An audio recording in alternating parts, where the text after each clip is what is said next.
Hi, I'm Renee. Welcome to Thrive Thursday. Today, we're sharing tools to help you support your mental health and well being during hormonal transitions, physically, emotionally, and relationally. So, the first section talks about mood, sleep, and anxiety. Hormonal changes often trigger mood swings, panic symptoms, and sleep disruption. So, your nervous system needs more support during this time. So, here are a few things to try every day to support you. First thing is a daily grounding routine. So, I like to start my day with 3 slow breaths. You might do some gentle morning movement.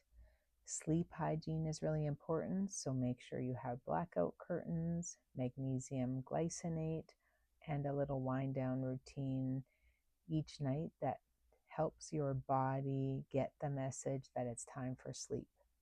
Some people like to track their mood and energy to get more information, especially if your cycle is irregular. So we know that sleep is really important, and a sleep psychologist, Dr. Shelby Harris, has been known to say sleep is the scaffolding of our mental health. It often collapses first during menopause. Guard it like gold. Sleep is a huge thing, and it's hard to get it when you're uncomfortable and having hot flashes. So we need to do what we can to guard our sleep and protect it.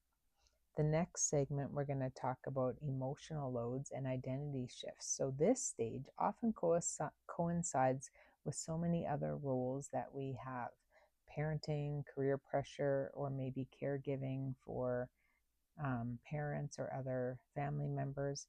Many people feel emotionally maxed out during this time. So, here's a few ideas. Try this: permission slips. What I mean by that is giving yourself permission to do what you need to do. So, for example, I give myself permission to rest. Values journaling can be really helpful. So, reflecting on what actually matters to me now. We can't do everything, but we can do what is most important to us. Acknowledging the loss or the grief about what has changed. And this sounds really dramatic, but when you think about it, it's true. So we need to kind of grieve that we no longer can have kids. So there might be a loss of fertility for people. We might be grieving our youth and what's changing. We might be thinking about roles that no longer fit for us, or clothes that no longer fit. That's what I'm dealing with right now.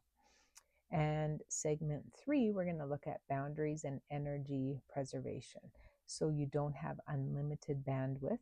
That's not failure, it's just feedback. So you might try a little weekly check-in regarding your capacity, practicing, I can't take that on right now, my plate is full. You may want to do a little joy audit, okay? Asking yourself what still feels good and what ways can I get more joy? What small ways can I get more joy? And in the last segment, I just want to encourage you to get professional and lifestyle support if you need it.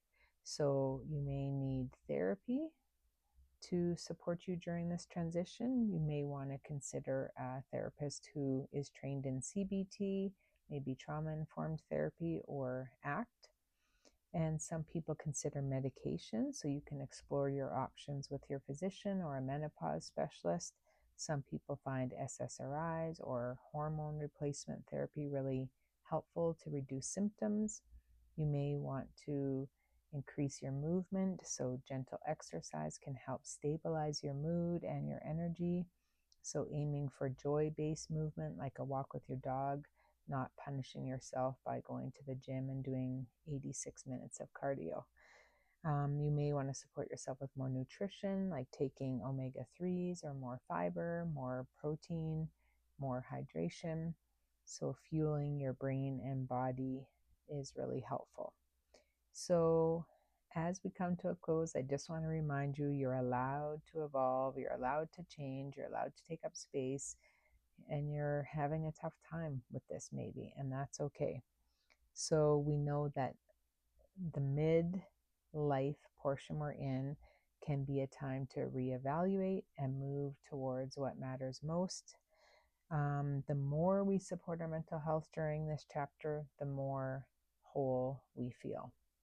So take care of yourself, do small things to improve your well-being, and you got this. I'll see you next week.